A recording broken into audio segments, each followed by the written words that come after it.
আমার খুব মনে পড়ছে মরহুম কমরুদ্দিন সাহেবের কথা। এই মানুষটি, সে সময় আমি অসুস্থ ছিলাম, এবং এই মানুষটি যেভাবে তার সময়ের সব কিছু দিয়েছেন, সব কিছু দিয়ে আমাকে যেভাবে চিকিৎসার সাহায্য করেছিলেন, তার জন্য আমি তার এবং তার পরিবারকে কৃতজ্ঞতা জানাই। প্রিয় ভাই বোনেরা, আজকে আমাদের মহান বিজয় দিবস। এই বিজয় দিবসে প্রায় 55 বছর হয়ে গেল বাংলাদেশ স্বাধীন হয়েছে। 1971 সালে লক্ষ মানুষের আত্মত্যাগের বিনিময়ে, লক্ষ মা বোনের সম্মানের বিনিময়ে, বহু মানুষের পঙ্গুত্বের বিনিময়ে আমরা আমাদের এই প্রিয় মাতৃভূমি বাংলাদেশের স্বাধীনতা অর্জন করেছিলাম। প্রিয় ভাই বোনেরা, বাংলাদেশের মানুষ আজকে থেকে 55 বছর আগে যখন যুদ্ধে ঝাঁপিয়ে পড়েছিল, তাদের একটি প্রত্যাশা ছিল, আশা ছিল, আকাঙ্ক্ষা ছিল কিভাবে তারা নিজের দেশটিকে গড়ে তুলবে। আপনারা যারা আজকে বিদেশে আছেন, প্রবাসে আছেন, বিশেষ করে বিভিন্ন উন্নত দেশগুলোতে আপনারা আছেন, সেই দেশগুলোতে যেহেতু আমরা এখানে ঘরে উপস্থিত সকলে আমরা ইউকেতে আছি, আমরা যখন পথে বেরোই ঘর থেকে, পথগুলো যখন পরিষ্কার, মোটামুটিভাবে পরিষ্কার দেখি, আমরা যখন এখানে NHS এর হেলথ সুবিধা নিতে চাই, বা আমরা যখন অন্য অন্য সোশ্যাল সুবিধাগুলো পাই এই দেশের বৈধ নাগরিক যারা, তখন কিন্তু নিজের অজান্তেই আমরা চিন্তা করি যে আহা, আমাদের দেশটা যদি এমন হতো। আমরা চিন্তা করি না? প্রত্যেকটা মানুষ এখানে আমরা চিন্তা করি। আপনারা হয়তো পরিবারকে নিয়ে হলিডেতে যান, ইউকের ভিতরেও যারা যান, বিভিন্ন হলিডে স্পটে যখন আপনারা যান, সেই স্পটগুলোতে অনেক কিছু যে আছে তা না, কিন্তু তাদের যা আছে এমন সুন্দর করে তারা রাখে যে সেখানে মানুষ যায়, দেখে কি তাদের ইতিহাস, কি তাদের ঐতিহ্য, কি তাদের সামাজিক মূল্যবোধ। সেই জিনিসগুলো আমরা দেখি এবং আমরা আফসোস করি যে আমাদের দেশটি যদি এমন হতো। প্রিয় ভাই বোনেরা, 1971 সালে যেই মানুষগুলো যুদ্ধ করেছিল, সেটি প্রত্যক্ষ হোক বা পরোক্ষভাবে, সেই মানুষগুলো কিন্তু দেশকে নিয়ে এমনই পরিকল্পনা করেছিল, এমনই প্রত্যাশা আশা ছিল তাদের। আমরা দেখেছি বিভিন্ন সময় যখনই দেশটিকে গড়ার জন্য, দেশটিকে মানুষের প্রত্যাশিত যে আশা আকাঙ্ক্ষা সেভাবে যারাই নিতে চেয়েছিল, আমরা দেখেছি বিভিন্নভাবে, বিভিন্ন ষড়যন্ত্রের মাধ্যমে সেই গতিকে রোধ করে দেওয়া হয়েছে। আমরা দেখেছি এখানে যারা আছে, প্লিজ তোমরা বসে পারো না, এই সাইডে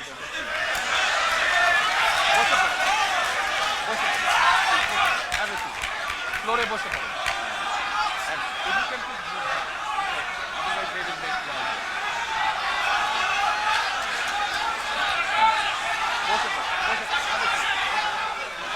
তোমরা সব ইয়াং ছেলে মেয়ে বসে পড়ো। হ্যাঁ, ওইখানে ফ্লোরে অনেক জায়গা আছে, বসে পড়ো।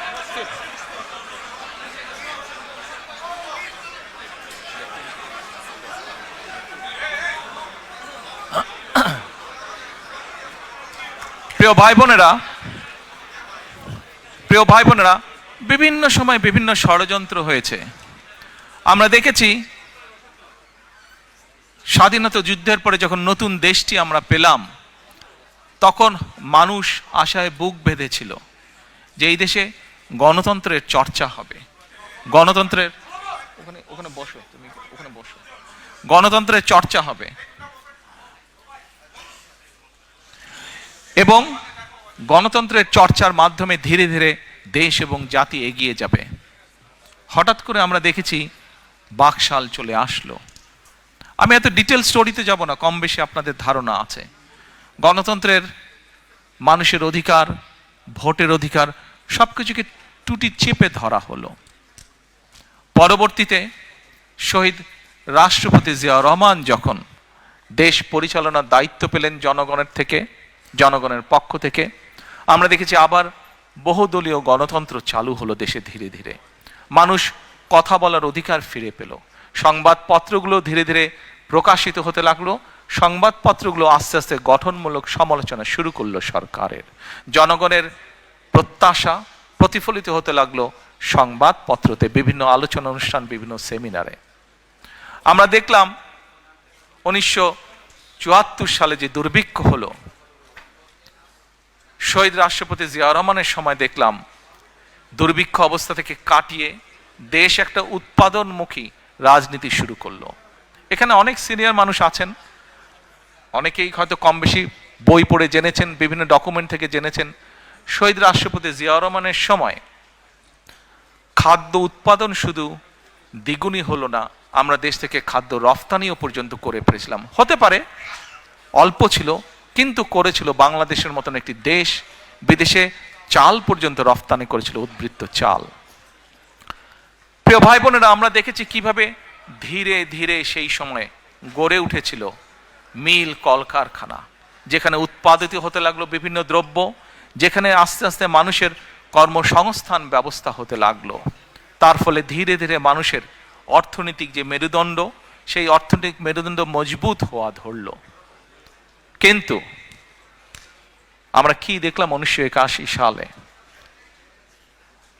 ষড়যন্ত্র বাংলাদেশের বিরুদ্ধে থেমে ছিল না। শহীদ রাষ্ট্রপতি জিয়াউর রহমানকে হত্যা করা হলো।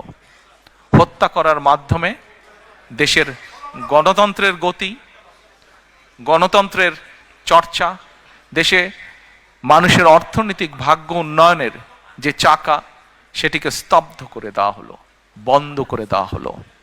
তারপরে যুগ আপনারা দেখেছেন, সামরিক শাসনের পরে স্বৈরাচারী এক সরকার ছিল দেশে। গণতন্ত্রের নামে প্রহসন আমরা দেখেছি। 1991 সালে আবারও জনতার আন্দোলনের মুখে সেই স্বৈরাচারের পতন হলো। পরবর্তীতে নির্বাচনের মাধ্যমে বাংলাদেশ জাতীয়তাবাদী দল সাধারণ মানুষের সমর্থনে সরকার গঠন করলো। আমরা দেখেছি দেশনেত্রী খালেদা জিয়ার সরকার বাংলাদেশের মানুষের দ্বারা নির্বাচিত হবার পরে কিভাবে আবার ধীরে ধীরে ধীরে দেশকে গড়ে তুলতে সক্ষম হলো। আমরা দেখেছি সেই সময় কিভাবে দেশে আবারও শিল্প কারখানা স্থাপিত হলো। 1996 সেই ষড়যন্ত্রমূলক নির্বাচনের মাধ্যমে এই যে পলাতক স্বৈরাচার, যারা গত 1 বছর আগে দেশ থেকে পালিয়ে গিয়েছে জনগণের আন্দোলনের মুখে, এরা যখন 96 সালে আসলো, তখন সংসদে একদিন তাদেরই তৎকালীন যে শিল্পমন্ত্রী ছিল, তার নিজের বক্তব্য ছিল যে 91 থেকে 96 সাল পর্যন্ত দেশনেত্রী খালেদা জিয়া যখন দেশ পরিচালনার দায়িত্বে ছিলেন, তখন দেশে 84,000 শিল্প কলকারখানা প্রতিষ্ঠিত হয়েছিল। প্রিয় ভাই বোনেরা, 84,000 কলকারখানা প্রতিষ্ঠিত হয়েছিল। এই সংখ্যাটা দিয়ে বোঝা যায় যে দেশে সেই সময় উন্নয়নের গতিধারা চালু হয়েছিল। ঠিক একইভাবে যেমন শহীদ রাষ্ট্রপতি জিয়াউর রহমানের সময় দুটি সেক্টর, যেটা নিয়ে প্রত্যেকটি সরকার 75-এর পরে প্রত্যেকটি সরকার বিভিন্ন সময় গৌরব বোধ করেছে। এক, বাংলাদেশের গার্মেন্ট শিল্প, 2, প্রবাসীদের পাঠানো রেমিটেন্স।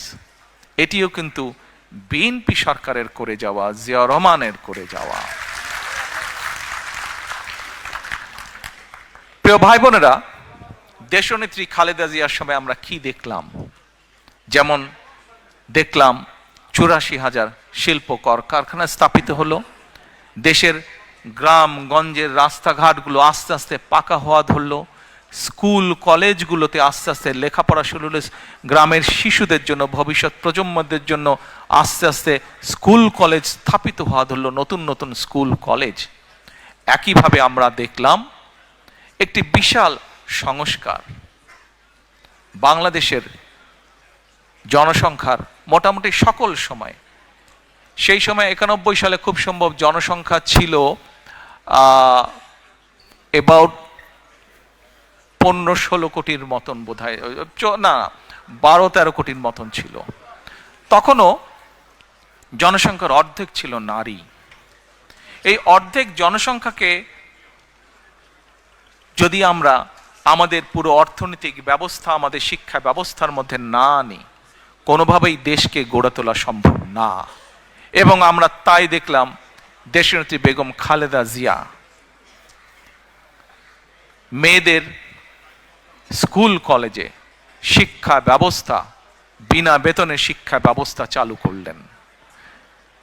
প্রিয় ভাই বোনেরা, কিছুদিন আগে বিএনপির একটি অনুষ্ঠানে আমি একটি ঘটনা বলছিলাম, হয়তো আপনারা ইউটিউবে বা অনলাইনে দেখেছেন, শুনেছেন আমার সেই ঘটনাটি। তারপরেও আজকে আপনাদের সামনে আবারও আমি ঘটনাটি তুলে ধরতে চাই। কি সেই ঘটনাটি? এবছর জানুয়ারি মাসে দেশনেত্রী খালেদা জিয়া যুক্তরাজ্যে এসেছিলেন চিকিৎসার জন্য। সেই সময় উনি যেই হসপিটালতে ছিলেন, লন্ডন ক্লিনিক হসপিটালটিতে ছিলেন, একদিন আমরা সন্ধ্যার সময় সবাই ওনার কেবিনে আছি, স্বাভাবিকভাবে কিছুক্ষণ পরপর তো নার্স আসে। তো সেই সময় একজন নার্স আসলো। নার্সটা এসে, আমরা যারা ছিলাম মোটামুটি আমাদের সবাইকে বলছে, আম্মার দিকে তাকিয়ে বলছে, আমি কিন্তু তোমাকে জানি তুমি কে। তো ওখানে তো বেগম খালেদা জিয়া ভর্তি আছেন, উনি বাংলাদেশের এক্স প্রাইম মিনিস্টার, এগুলো তো আছে। তো আমরা ভাবছি যে এটা তো সবাই জানে, এখানে যারা ডিউটিতে আছে সবাই তো জানবেই এটা। তখন নার্সটি নিজেই বলছেন, না, তোমার যেগুলো অফিসিয়াল প্রোটোকল আছে বা ছিল সেটা তো আমি জানি, কিন্তু আরেকটা ভাবে তোমাকে আমি চিনি এবং অনেক আগে থেকে তোমাকে আমি জানি। আমি যখন ছোট ছিলাম সেই সময় থেকে তোমাকে আমি চিনি, জানি। তো আমরা একটু অবাক হয়ে জিজ্ঞেস করলাম, কিভাবে তুমি ওনাকে চেনো? ওই নার্স যে, তার বাড়ি ছিল, দেশের বাড়ি হচ্ছে, শি ওয়াজ ফ্রম নাইজেরিয়া। তো বলল, তুমি তোমার দেশে মেয়েদের জন্য ক্লাস 12 পর্যন্ত শিক্ষা ফ্রি করেছো তুমি, এবং আমার দেশের সরকার তোমার এই পলিসিটা গ্রহণ করেছে, যার ফলে আমি বিনামূল্যে শিক্ষা পেয়েছি, পরবর্তীতে পড়ালেখা করেছি, আজকে আমি ইউকেতে এসে এখানে কাজ করছি। প্রিয় ভাই বোনেরা, আপনাদেরকে অল্প একটি বললে অনেক বলা যাবে, বললে অনেক কিছু বলা যাবে বিএনপি সরকার কি কি করেছে। যেমন আরেকটি বলি, এটাও স্বাস্থ্য খাতেরই কথা। আপনারা এখানে যারা আছেন আজকে উপস্থিত, কারো না কারো, সবার বাড়ি কোনো না কোনো জেলা এবং কোনো না কোনো উপজেলায়। আপনাদের সবারই যখন দেশে যান, গিয়েছেন, দেখছেন, এই উপজেলায় 51 বেডের একটি উপজেলা স্বাস্থ্য কমপ্লেক্স আছে। আপনার নিজের উপজেলার স্বাস্থ্য কমপ্লেক্সটি কে কে দেখেননি? হাত তুলেন তো ভাই, কে কে দেখেন নেই? যারা যারা নিজের উপজেলা স্বাস্থ্য কমপ্লেক্স দেখেননি, আচ্ছা, তাহলে দয়া করে গিয়ে দেখে নেবেন এবার, যারা হাত তুলেছেন দেখেন। আর কারা কারা দেখেছেন? এই দেখেন, মেজরিটি মানুষ দেখেছেন, ধন্যবাদ, থ্যাংক ইউ সো মাচ।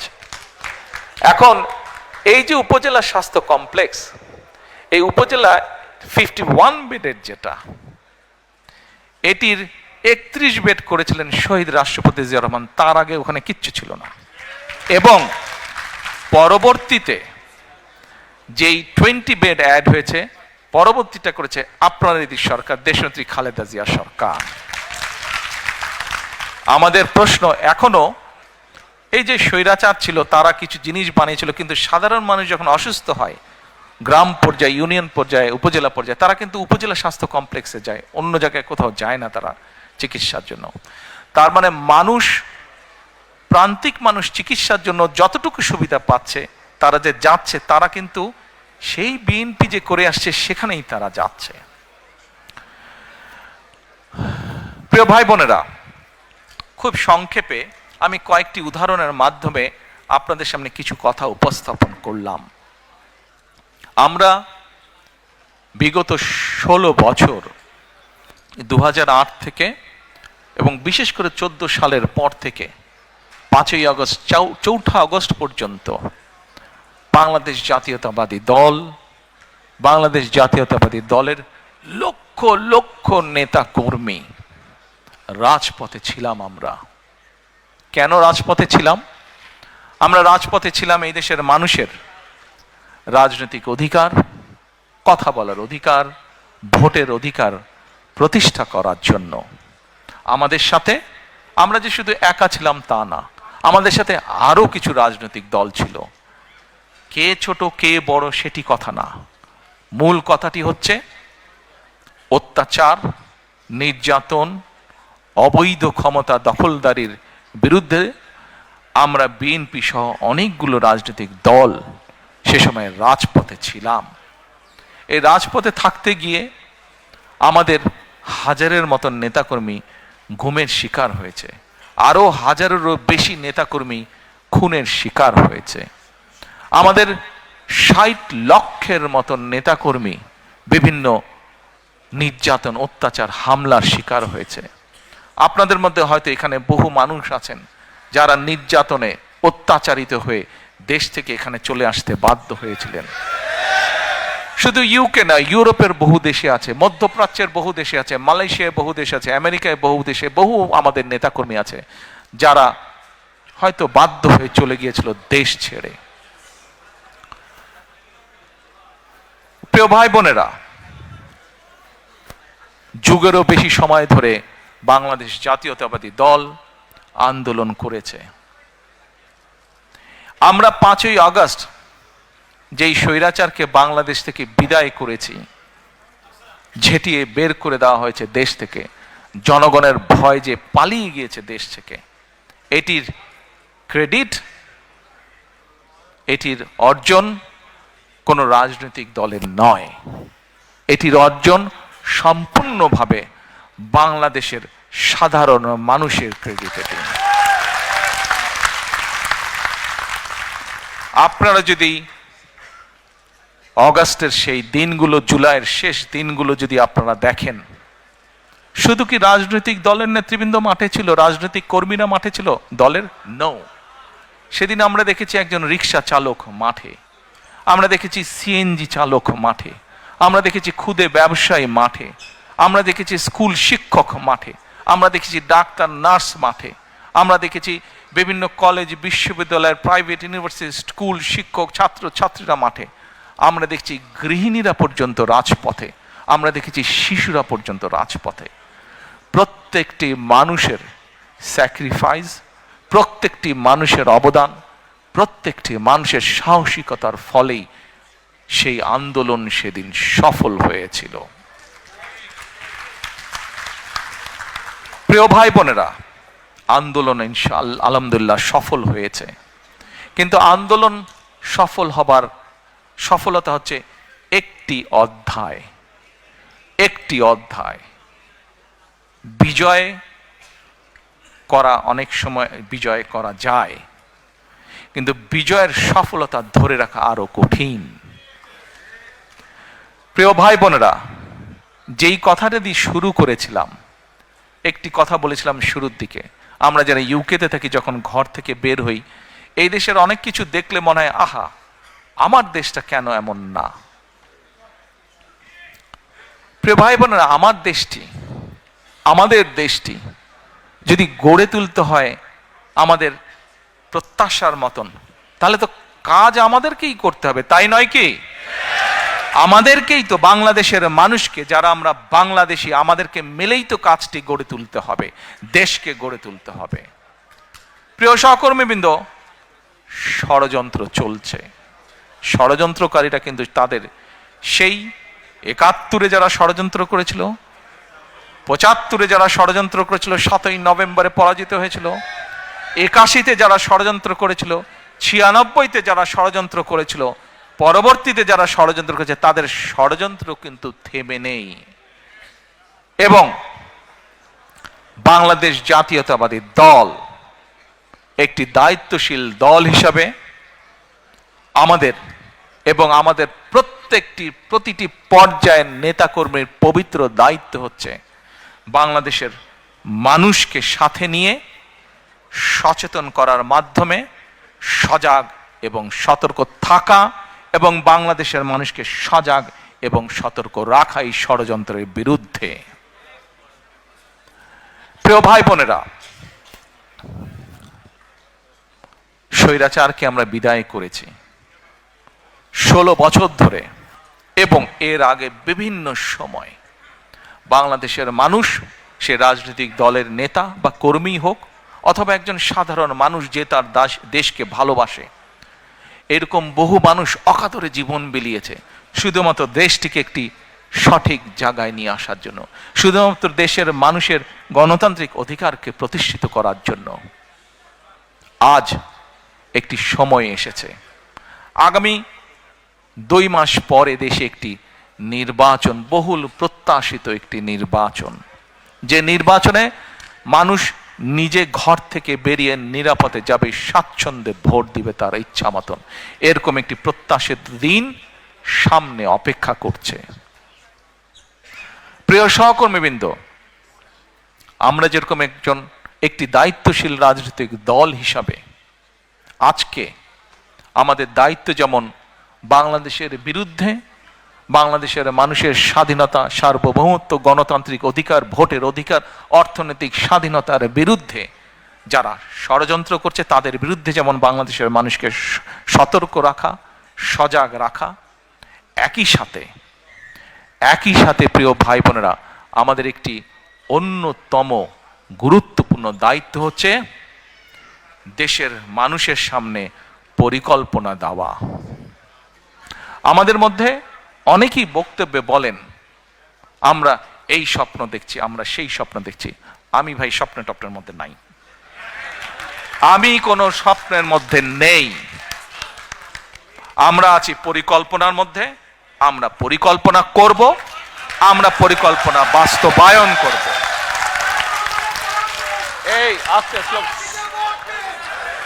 এই যে স্লোগান দাও না, at all I don't enjoy it. এই যে স্লোগান দাও তারেক ভাই জিন্দাবাদ, at all I don't like it.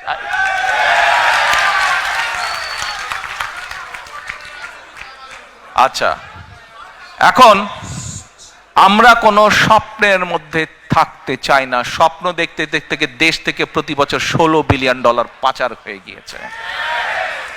স্বপ্ন দেখতে দেখতে দেশের অর্থনৈতিক অবস্থা, দেশের শিক্ষা ব্যবস্থা, দেশের কৃষি ব্যবস্থা, দেশের রাস্তাঘাট, দেশের আইন আদালত, আইন শৃঙ্খলা সবকিছু ভেঙে চুরমার হয়ে গিয়েছে।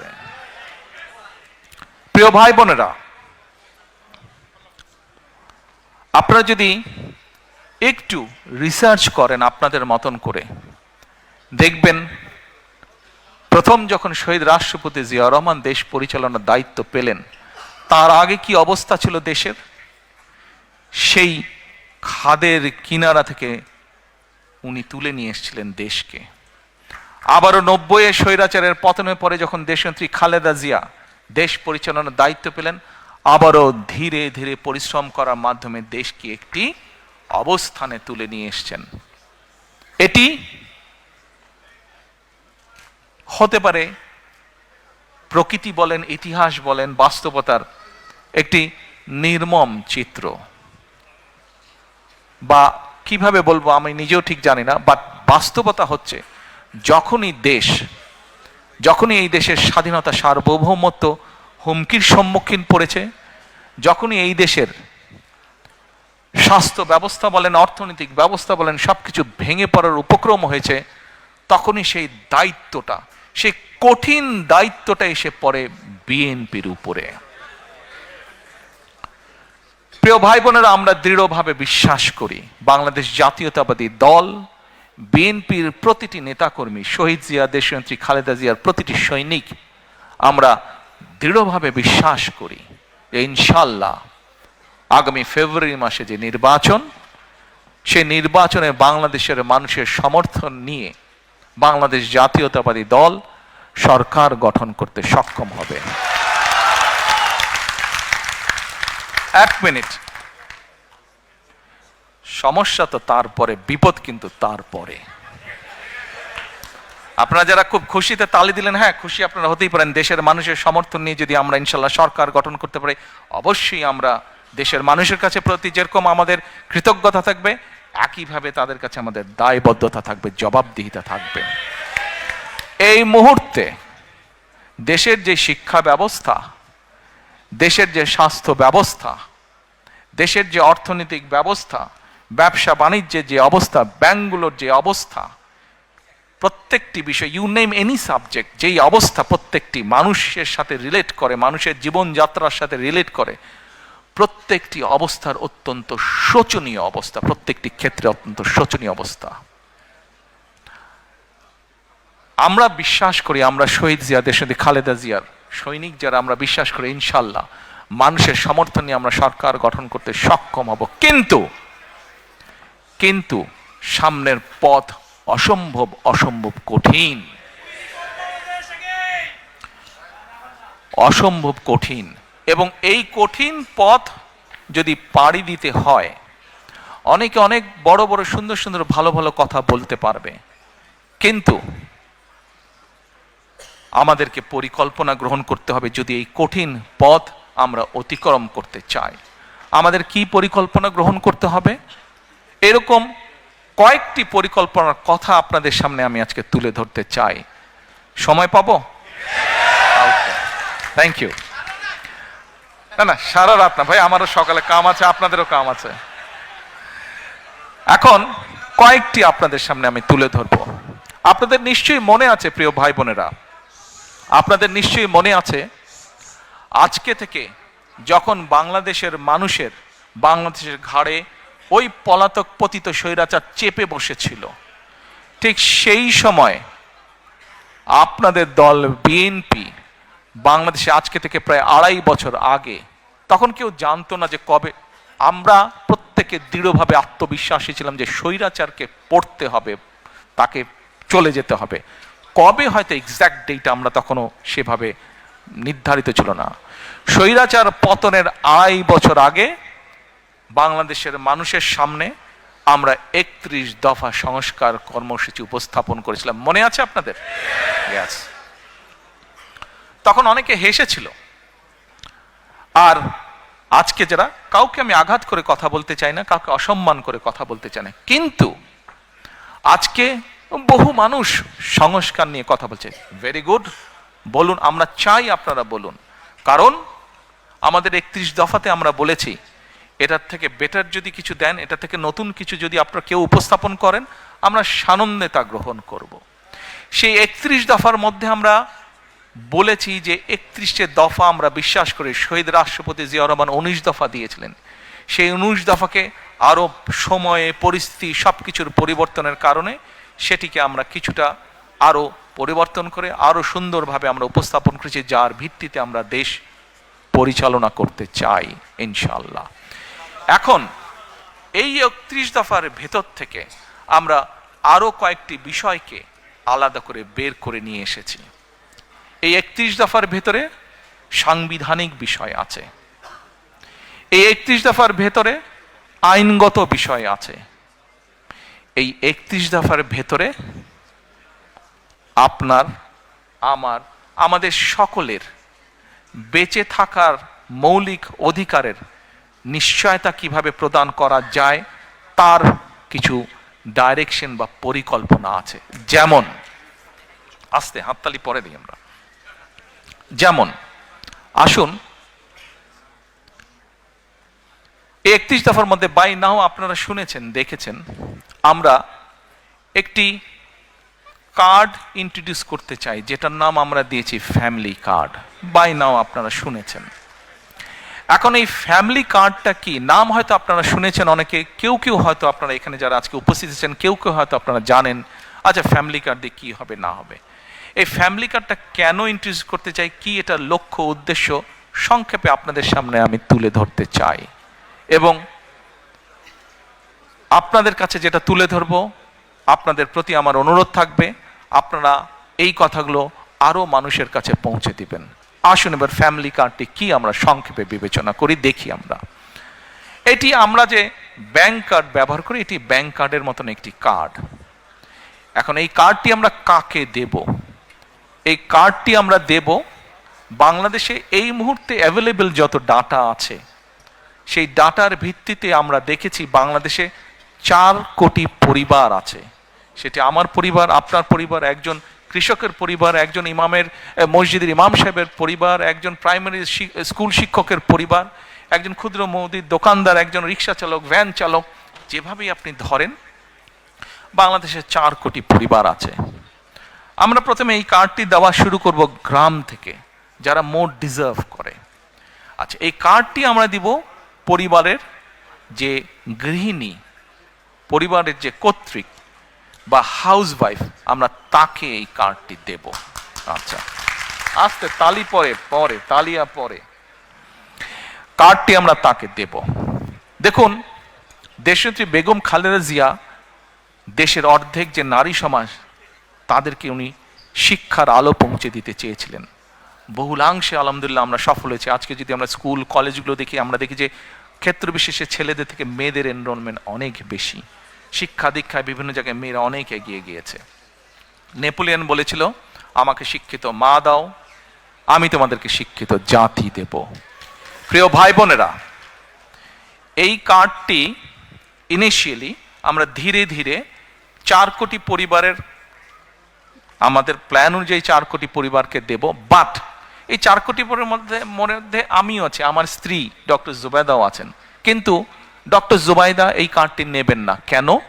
কারণ এই কার্ডটি থেকে রাষ্ট্র বা সরকার যেই সুবিধা দেবে একটি পরিবারকে, আলহামদুলিল্লাহ ডক্টর জুবাইদার এটি প্রয়োজন নেই। এখানে আপনারা যারা আছেন, আপনাদের এখানে আমাদের বহু বোন উপস্থিত আছেন, তাদের কারোরই অর্থনৈতিক অবস্থা এমন না যে সেই কার্ডটি প্রয়োজন। এইভাবে বাংলাদেশের 4 কোটির মধ্যে আমরা মনে করি বহু পরিবার আছে যাদের প্রয়োজন নেই, কাজেই তারা এই সুবিধাটা নেবেন না।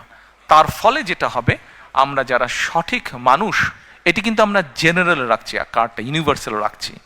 বাংলাদেশে বিভিন্ন সামাজিক সোশ্যাল নেটওয়ার্ক যেগুলো ফ্যাসিলিটি আছে, যেগুলো বেনিফিটস আছে, বিভিন্ন ক্যাটাগরি থাকে, এবং আমরা রিসার্চ করে দেখেছি যে ক্যাটাগরি, এরকম বিভিন্ন ক্যাটাগরি থাকলেই কারাপশনের প্রবাবিলিটি বেড়ে যায়। কারাপশনের প্রবাবিলিটি বেড়ে যায়, পলিটিক্যাল ইনফ্লুয়েন্স হয়, তখন ওইখানে কারাপশন তৈরি হয়। সেজন্য বিষয়টাকে আমরা জেনারেল রাখছি। আচ্ছা, এই কার্ডটি আমরা মহিলাদেরকে দেব। আমরা এর মধ্যে কতগুলো 10টা স্পট, সরকারের কিছু নিয়ম আছে, আপনি হুট করেই চালু করতে পারবেন না, পাইলট প্রজেক্ট করতে হয় সরকারকে। এই কার্ডটির মধ্যে আমরা 2টো উপায় রেখেছি। 2 থেকে 2,500 টাকা পর্যন্ত আমরা কিছু মহিলা বা পরিবারকে বা হাউসওয়াইফকে আমরা দেব, আর 2,500 টাকার সম পরিমাণ খাদ্য সহায়তা আমরা দেব। পাইলট প্রজেক্টের মাধ্যমে আমরা দেখব যে 3 থেকে 6 মাস যে কোন পরিবারগুলোর কতটুকু উন্নতি হচ্ছে, কিভাবে পরিবর্তন হচ্ছে। যেটা বেটার হবে, যদি ক্যাশে বেটার হয় আমরা ক্যাশ দেব, যে যদি খাদ্য সহায়তা দিয়ে বেটার হয় তাহলে আমরা খাদ্য সহায়তা দেব। আচ্ছা, এর ভিতরে অলরেডি আমরা কাজ করেছি। আপনারা বলতে পারেন, হয়তো কেউ জিজ্ঞেস করতে পারেন যে you see if you keep on talking I cannot talk.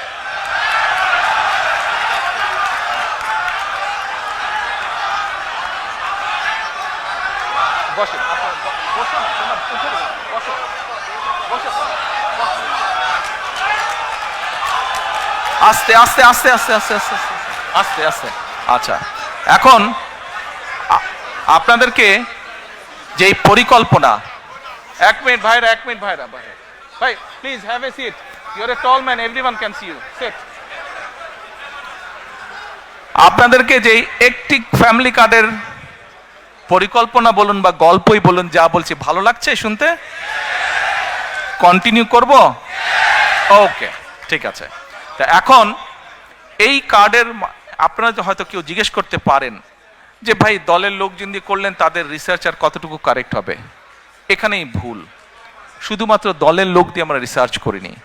এই সবের কাজে, এই ধরনের কাজে যারা এক্সপার্ট আছেন, এক্সপার্টিজ আছেন, যারা প্রফেশনালস আছে, এরকম একটা টিম দিয়ে আমরা এই কাজটি তৈরি করেছি। এবং এরই ভিতরে আমাদের কাছে যতটুকু, would you like to come here and speak? এবং এটার বাজেট কোথা থেকে কিভাবে আসবে সেটিও আমরা বাজেটের যে সকল কাগজপত্র পাবলিক ডকুমেন্ট হিসেবে উপস্থিত আছে সেখান থেকে আমরা সব কিছু বের করেছি, কিভাবে আমরা এগুলা চালু করব। কাজে ওই প্রাইমারি কাজগুলো আমরা শেষ করেছি। এখন এটা লক্ষ্য বা উদ্দেশ্য কি, কেন আমরা করছি, আসেন। আপনি চিন্তা করে দেখুন, একজন কৃষক বা একজন মসজিদের ইমাম সাহেব বা মুয়াজ্জিম সাহেব, তার পরিবারের হাতে যখন আপনি এই কার্ডটি দিবেন, প্রথম 6 মাস কিছু হবে না, প্রথম 2 বছরও কিছু হবে না, 3 বছরও কিছু হবে না, বাট 5 বছরের মাথায় গিয়ে কি কি পরিবর্তন হবে সেটা একটা চিত্র আপনাদের সামনে আমি তুলে ধরি, একটা পিকচার তুলে ধরি। সেই পিকচারটি কি? সেই পিকচারটি হচ্ছে, রিসার্চ বলে, এখানে ভাইদের সংখ্যা বেশি, দয়া করে কেউ মাইন্ড করবেন না আমার উপরে, যে কথাটি আমি এখন বলতে চাচ্ছি দয়া করে কেউ মাইন্ড করবেন না আমার উপরে, বাট এটা আমার কথা না, এটা রিসার্চের কথা। রিসার্চ কি বলে, যখন পরিবারের স্ত্রীর হাতে আপনি একটা অর্থনৈতিক সহযোগিতা দিবেন, স্ত্রী তখন কি করে, এই সুবিধাটা সে তার সন্তানদের লেখাপড়া এবং স্বাস্থ্যের পিছনে প্রথমে সে খরচ করে। রিসার্চ বলে, এই টাকাটা বা সহযোগিতাটা যদি বাবার হাতে যায়, বাবা ওই পাড়ার চায়ের দোকানে গিয়ে গল্প গুজব করে বন্ধু বান্ধবের টাকাটা উড়িয়ে দেয়। এটা আমার কথা না, এটা রিসার্চ কথা, ভাইরা আমার উপরে কিছু মাইন্ড করেন না আপনারা। আচ্ছা, তা এখন আমরা সেই জন্য মায়েদের হাতে এটা দিতে চাই।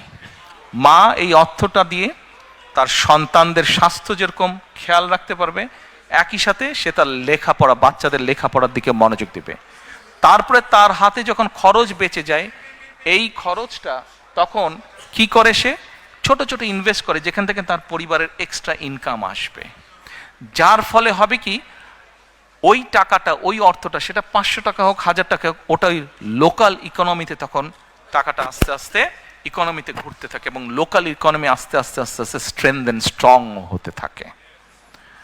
প্রিয় ভাই বোনেরা, চিন্তা করে দেখেন, আপনার গ্রামে এরকম যদি 10টা পরিবার থাকে এবং একটা 10টা পরিবারের কে যদি আপনি আস্তে আস্তে কন্টিনিউ 5 থেকে 7 বছর একটা সাপোর্ট দিতে পারেন এরকম, তাহলে 7 বছর পরে কি সেই পরিবারটার চেহারা বর্তমানে যা আছে তা থাকবে?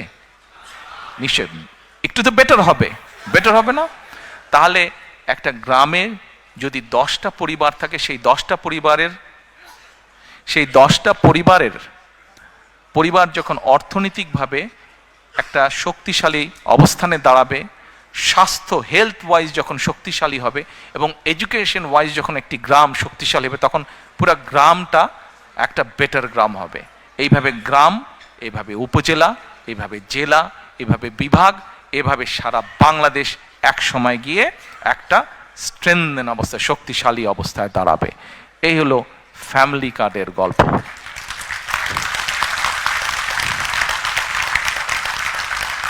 এই ফ্যামিলি কার্ড কিন্তু স্বপ্ন না, এটা হচ্ছে পরিকল্পনা, এবং ইনশাল্লাহ এই পরিকল্পনা আমরা বাস্তবায়ন করব। আমরা যদি 4 কোটি পরিবারের অন্তত 30 to 40% কাছেও রিচ করতে পারি, তাহলেও ইনশাল্লাহ বাংলাদেশের চেহারার একটা বিরাট পরিবর্তন হবে। আমাদের লক্ষ্য কাউকে মিলিয়নিয়ার বানানো না, কিন্তু আমাদের লক্ষ্য বাংলাদেশের 4 কোটি পরিবারের প্রত্যেকটি পরিবার যেন সুন্দরভাবে, ডিসেন্ট ভাবে বেঁচে থাকতে পারে, দাঁড়াতে পারে। এটি হচ্ছে আমাদের লক্ষ্য। এবার আসুন আরেকটি পরিকল্পনার কথা আপনাদেরকে বলি। কৃষক কার্ড, বাই নাও এর মধ্যে অনেকেই শুনেছেন, অনলাইনে বিভিন্নভাবে, ফেসবুকে বিভিন্নভাবে দেখেছেন। কৃষক কার্ড, আমাদের কাছে যে অ্যাভেলেবল ডাটা আছে, সেই ডাটার মাধ্যমে আমরা দেখেছি বাংলাদেশে 1.5 কোটি সরাসরি কৃষক আছে। এখানে আপনারা অনেকেই আছেন, শুধু সিলেট নয়, সিলেট সহ বিভিন্ন ডিস্ট্রিক্টের, বেশ সিলেটের বাইরেও, অধিকাংশ অবশ্যই সিলেট, বাট সিলেটের বাইরেও কিছু মানুষ আছেন। সিলেট হোক, সিলেটের বাইরেই হোক, ভাই আমিও হাফ সিলেটি, কাজে বলে লাভ নাই।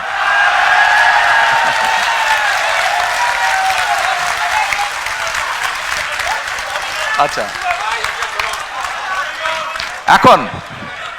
এখন এই যে আমরা কিন্তু এখন বাংলাদেশের কৃষকদের নিয়ে কথা বলছি, very important issue, very important. So quite you have to be very quite, it's a very important issue we will be discussing নাও।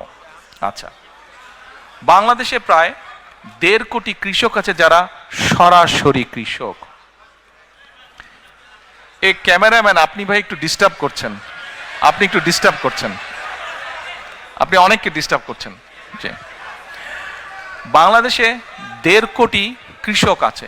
এখন এই কৃষকের মধ্যে আবার কয়েকটা ক্যাটাগরি আছে কিন্তু, প্রান্তিক কৃষক, ক্ষুদ্র কৃষক, মাঝারি কৃষক, বড় কৃষক।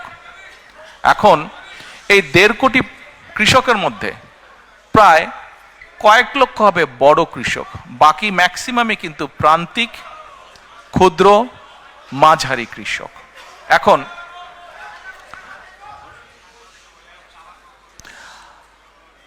আপনাদের মধ্যেও অনেকেই কৃষক আছেন কিন্তু সরাসরি কৃষক না, হয়তো আপনার জমি আছে, আপনি কারো কাছে বর্গা দিয়ে দিয়েছেন, তাই না? মানে কাউকে দিয়ে দিয়েছেন, লিজ দিয়েছেন জমিটা, যে তুমি চাষবাস করো, ঠিক আছে, এন্ড অফ দ্য ইয়ার তুমি আমাকে এরকম একটা অ্যামাউন্ট দিও। অনেকেই আছেন এখানে। কিন্তু আমরা যেটা করতে চাইছি, এই কৃষক কার্ডটা হবে ব্যাংক কার্ডের মতনই, ওটাতে একটা চিপ থাকবে, এবং আমরা বাংলাদেশে যত কৃষি জমি যা আছে সবগুলোকে একটা সার্ভারের ভিতরে আমরা নিয়ে আসব।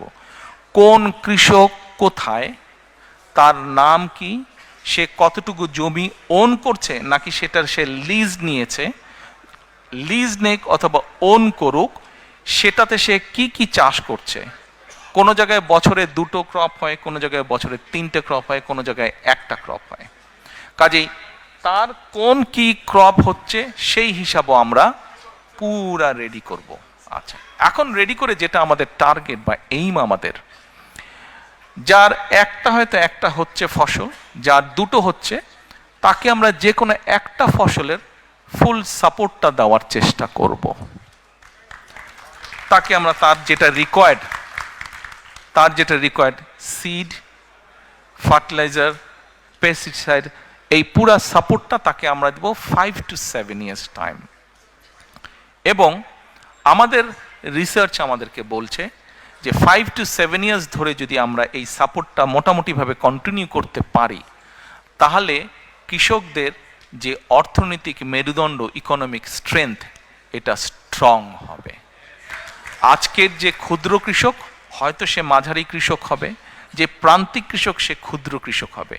যদি নাও হয়, অন্তত তার অবস্থার পরিবর্তন হবে, তার প্রোডাকশন বাড়বে। আমরা এই যে প্রায় পত্রপত্রিকায় নিউজ পড়ি যে এই দ্রব্যের দাম বেড়ে গেছে, নিত্য প্রয়োজনীয় ওই দ্রব্যের দাম বেড়ে গেছে। দেখুন, বাংলাদেশের মানুষ জনসংখ্যা প্রায় 20 কোটি প্লাস মাইনাস মিনিমাম।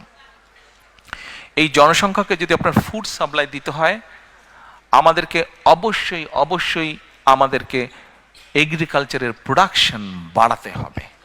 আমরা এগ্রিকালচার প্রোডাকশন যদি না বাড়াই, কোনোভাবেই কিচ্ছু করা যাবে না। আচ্ছা, এর মধ্যে আমাদের আরেকটি প্রোগ্রাম আছে এই কৃষক কার্ডের ভিতরে। 10টা ফ্যাসিলিটি আমরা দেব। যেমন অনেক সময় বিভিন্ন জায়গায় বন্যা হচ্ছে, বিভিন্ন জায়গায় দুর্যোগ, বৃষ্টি, ঝড় হচ্ছে। আমরা এর ভিতরে এক ভদ্রলোকের সাথে কথা বলছি, বাংলাদেশি ভদ্রলোক, উনি এই ক্লাইমেট নিয়ে কাজ করে, উনি অস্ট্রেলিয়াতে থাকেন। এখন তোমার উপজেলা কোনটা? বালাগঞ্জ। বা তোমার ইউনিয়ন? পূর্ব গৌরীপুর। বালাগঞ্জের পূর্ব গৌরীপুর। এখন ওখানে ধরেন একজন কৃষক ডিসাইড করলো যে সে কালকে সার দিবে, ফার্টিলাইজার দিবে, কিন্তু কালকে বৃষ্টি যদি হয় তাহলে ফার্টিলাইজার সব ওয়াশ আউট হয়ে যাবে, তাতে তার ফাইন্যান্সিয়ালি লস হবে। আমরা যে জিনিসটা প্ল্যান করছি, যেহেতু আমরা পুরো সার্ভার ভিতরে পুরো একদম ম্যাপিং করে, জোনিং করে আমরা নিয়ে আসব, এবং তাদেরকে আমরা স্মার্টফোনের মাধ্যমে সিস্টেম, আমরা অ্যাপ দিয়ে দিব আস্তে আস্তে। একবারে we can do that, gradually we will do that. আমরা করব, সে তখন ওই সিস্টেমে সে নক করবে। সিস্টেমে নক করলে তখন বালাগঞ্জের ওই গৌরীপুর, পূর্ব গৌরীপুর, ওইখানে ওই কৃষক কিন্তু দেখতে পাবে যে কালকে বৃষ্টি হচ্ছে কি হচ্ছে না। He will know that.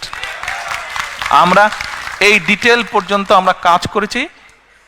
বাংলাদেশের মানুষ তাদের সমর্থন দিলে, আমরা ইনশাল্লাহ সরকার গঠনে সক্ষম হলে, gradually we will build this system. তার লোন, বিভিন্ন এখন লোন নিতে গেলে বিভিন্ন রকম সমস্যা হয় কৃষকদের।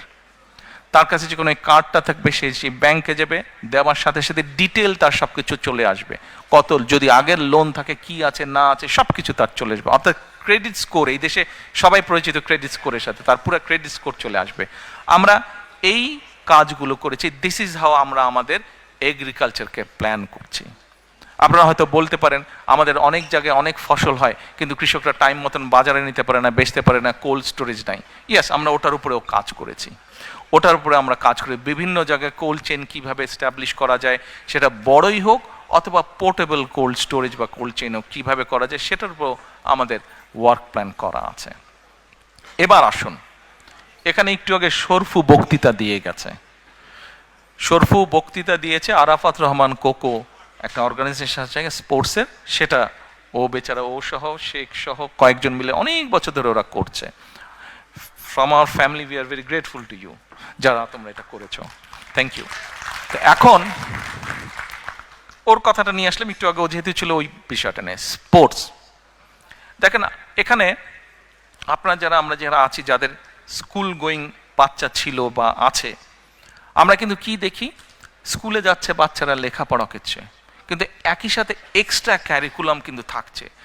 ডিবেট ক্লাবে যাচ্ছে, ম্যাথস ক্লাবে যাচ্ছে, বিভিন্ন স্পোর্টসে যাচ্ছে, বিভিন্ন কালচারে যাচ্ছে, হিস্ট্রি করছে, মিউজিক করছে, করছে না?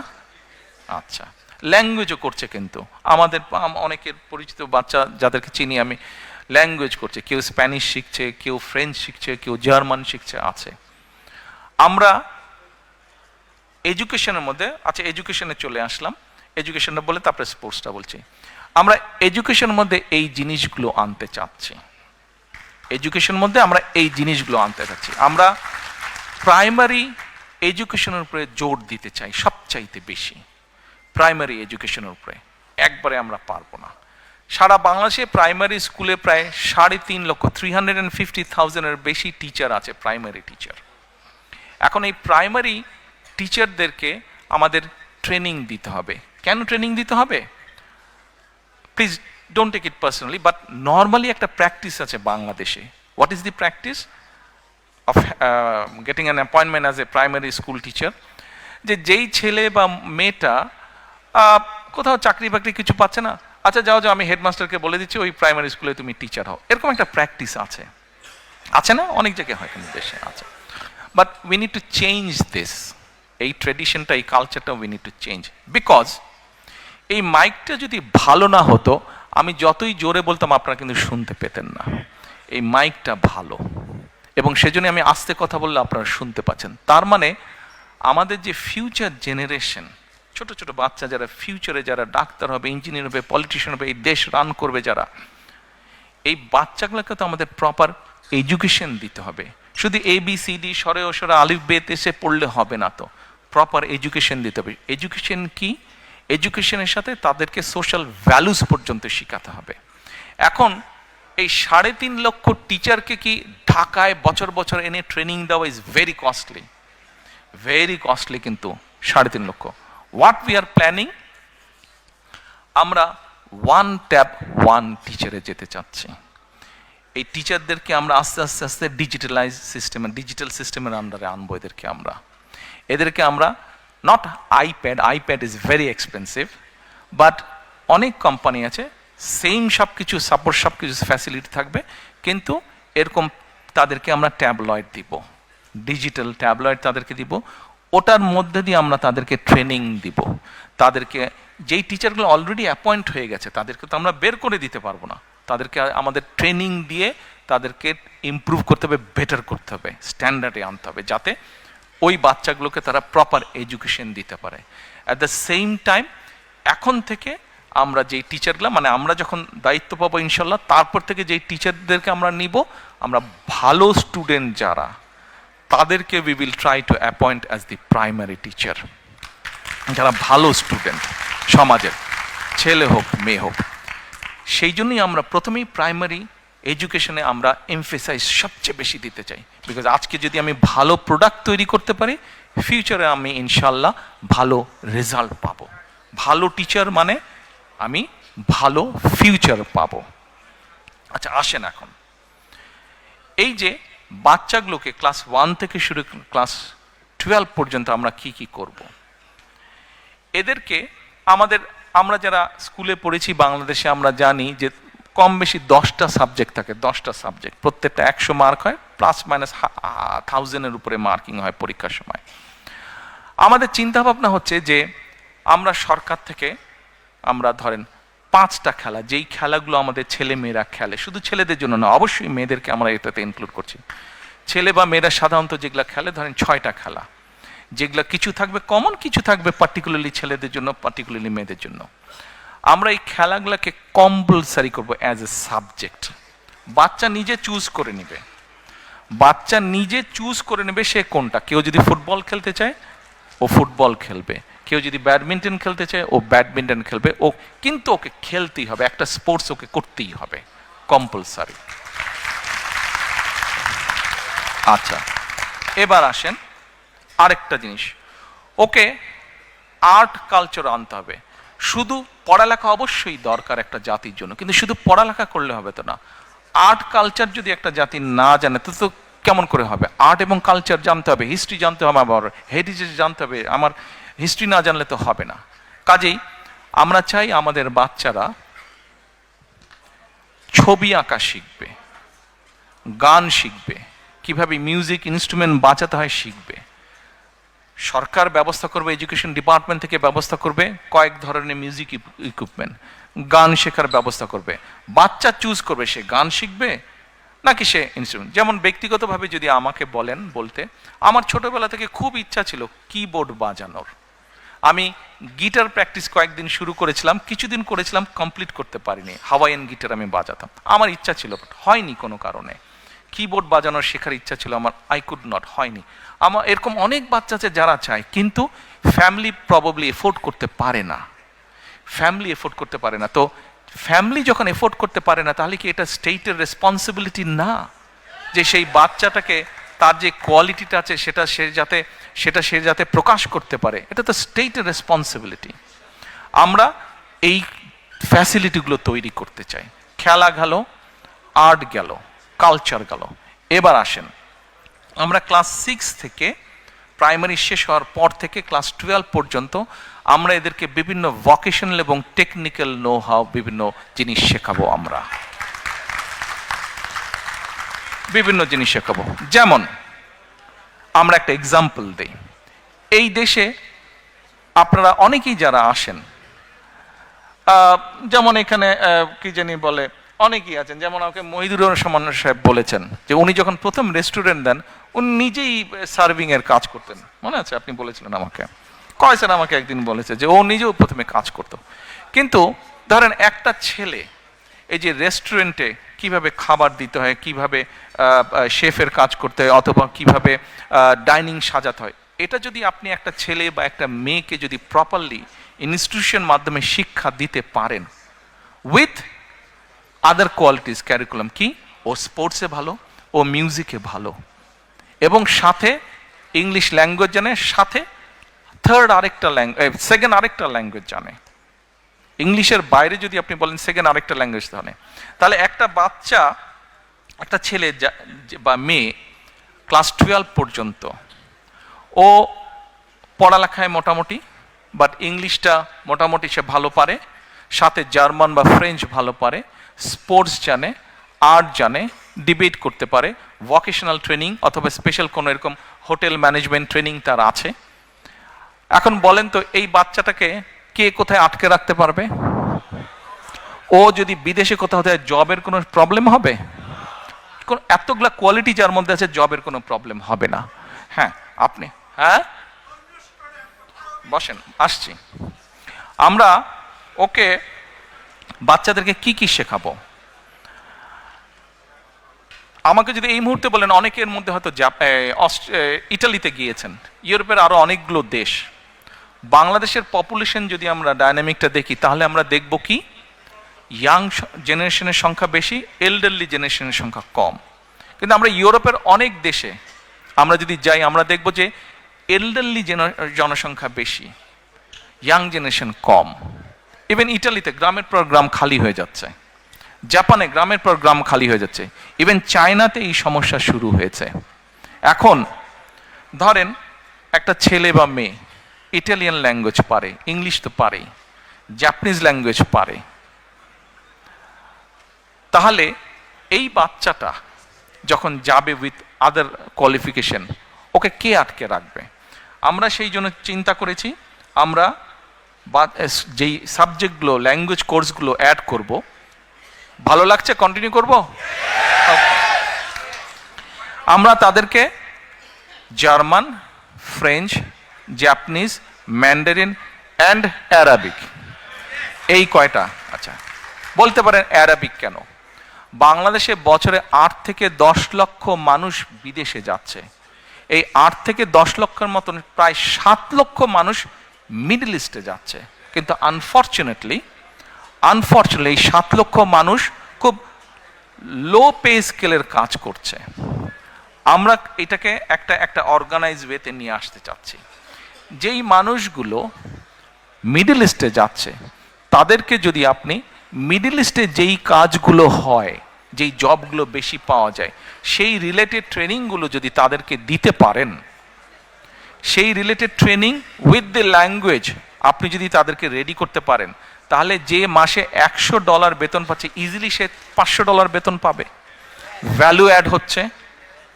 যেমন নর্মালি আমরা জানি যে নোয়াখালী, চট্টগ্রাম এই দিকের লোকজন মিডল ইস্টে যাচ্ছে, কাজে আমরা একটা চিন্তা করি যে ওই জোনগুলোতে আমরা মিডল ইস্ট ওরিয়েন্টেড এবং অ্যারাবিক ল্যাঙ্গুয়েজের উপরে জোর দেব বেশি। আমরা জানি যে ফরিদপুর বেল্টের লোকজন মোস্টলি ইটালি এই দিকে থাকে, আমরা এই এলাকাগুলোতে ইটালিয়ান ল্যাঙ্গুয়েজ এবং এখানে যেই জব ওরিয়েন্ট আছে, জবগুলো পাওয়া যায়, সেগুলোর ব্যাপারে আমরা ভোকেশনাল বা ট্রেনিং ইনস্টিটিউটগুলো রেডি করব। ঠিক এইভাবে যেই জোনগুলোতে হয়, সিলেট তো সবগুলাই পারে, ঠিক ওভাবে আমরা জিনিসটাকে সাজাবো। এবার আসেন, মোটামুটিভাবে এডুকেশনটা আপনাদের সামনে তুলে দিলাম। প্ল্যান, নো স্বপ্ন, অল দিজ আর প্ল্যানস। আচ্ছা, এবার আসেন স্পোর্টস। দেখুন, আমাদের কেন সবাইকে ডাক্তার, ইঞ্জিনিয়ার, আর্কিটেক্ট হতে হবে? আমাদের বাচ্চারা কি প্রফেশনাল স্পোর্টসম্যান হতে পারে না? এই যে লন্ডনে বিখ্যাত ফুটবল প্লেয়ার বেকহাম, সবাই পাগল হয়ে যাচ্ছে, তো প্রফেশনাল প্লেয়ার। দেখেন ও নাইটহুড পেয়েছে না? হ্যাঁ, হামজাকে দেখেন, তারপরে হ্যাঁ ওকে দেখেন, তারপরে তো এই যে প্রফেশনাল প্লেয়ার। আমাদের মেয়েরা দেখেন এশিয়ান ফুটবলে ভালো করছে, ছেলেরা ওয়ার্ল্ড ওয়াইড ক্রিকেটে ভালো করছে আমাদের। তাহলে আরো যে হাজার হাজার লক্ষ লক্ষ কোটি ছেলে মেয়ে আছে যারা উঠছে, কেন এদের মধ্যে থেকে প্রফেশনাল প্লেয়ার আমরা ক্রিয়েট করব না? আপনারা কি নতুন কুড়ি নামে একটা প্রোগ্রাম আছে ভাই, জানেন আপনারা? আচ্ছা, আমরা এই নতুন কুড়ি তো আছে, এটাকে আমরা যেমন আরো সুন্দর করে সাজাবো, একইভাবে নতুন কুড়ির মধ্যে আমরা নতুন করে স্পোর্ট আমরা চালু করব। এই স্পোর্ট চালু করার মাধ্যমে আমরা দেশের ভিতরে বিভিন্ন টাইপের খেলোয়াড় যারা আছে তাদেরকে আমরা বের করে নিয়ে আসব। এবার আসেন, স্পোর্ট গেল, অর্থাৎ স্পোর্টকে আমরা প্রফেশনাল স্পোর্টসম্যান তৈরি করতে চাই দেশে, আমাদের জেনারেশনের ভিতর থেকে। এবার আসেন হেলথ নিয়ে কথা বলি। আমরা এখানে NHS এর সুবিধা সবাই আমরা পাই, আর যারা এফোর্ড করতে পারি তারা আমরা প্রাইভেটে যাই, প্রাইভেট জিপি, প্রাইভেট কনসালটেন্টের কাছে যাই, কিন্তু সেটার সংখ্যা কিন্তু খুব কম।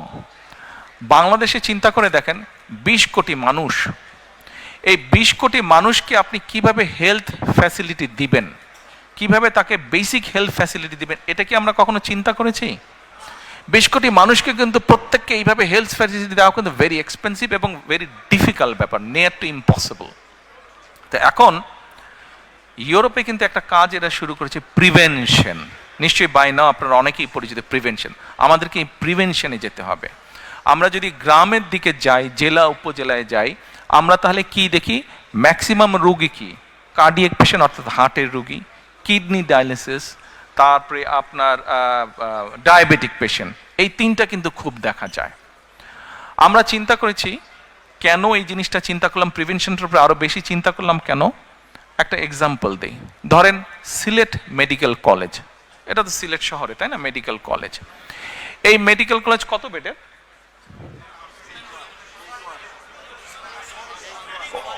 হ্যাঁ, ওসমানী মেডিকেল কলেজ কত বেডের? 600 বেডের। আচ্ছা ঠিক আছে, 600 বেডের। আচ্ছা 700, ওকে 700। এই 700 বেড, তার মানে সরকারের পক্ষে পসিবল এইখানে প্রতিদিন 700 বেডের ওষুধ, ডাক্তার, নার্স, ব্যান্ডেজ যাই লাগুক না কোনো 700-এর ক্যাপাসিটি আছে দেবার সরকারের। কিন্তু আপনি একদিন ওই সামনে দাঁড়িয়ে থাকেন, ওখানে 700 না, ওখানে এভরিডে 3000 পেশেন্ট আসে। 3000 পেশেন্ট, অর্থাৎ ধরেন আজকে 16 তারিখ 3000 আসলো, কালকে 17 তারিখ 3000 আসলো, পরশুদিন 18 তারিখ 3000 আসলো। আপনি আজকে 700 নিলেন, তার মানে 3000 3000 3000 পরপর 2 দিন ধরি আমরা 3000 6000। আপনার ক্যাপাসিটি হচ্ছে 700 টু ম্যানেজ ক্যাপাসিটি হচ্ছে 700। আপনি 6000 থেকে আজকের 700 আর কালকের 700 আপনি মাইনাস করেন, ঠিক আছে 1400 নিলেন, বাকি থাকলো কত থাকলো? আমি অঙ্কে কাঁচা, বলেন কত থাকলো? হ্যাঁ 4400 থাকলো এভরিডে। দেখেন okay whatever it is 4400 4600 থাকলো, তো 4000 থাকলো। তার মানে আপনি everyday you go and everyday it's adding up. আপনি সামাল দিবেন কিভাবে? হ্যাভ ইউ থট অ্যাবাউট ইট?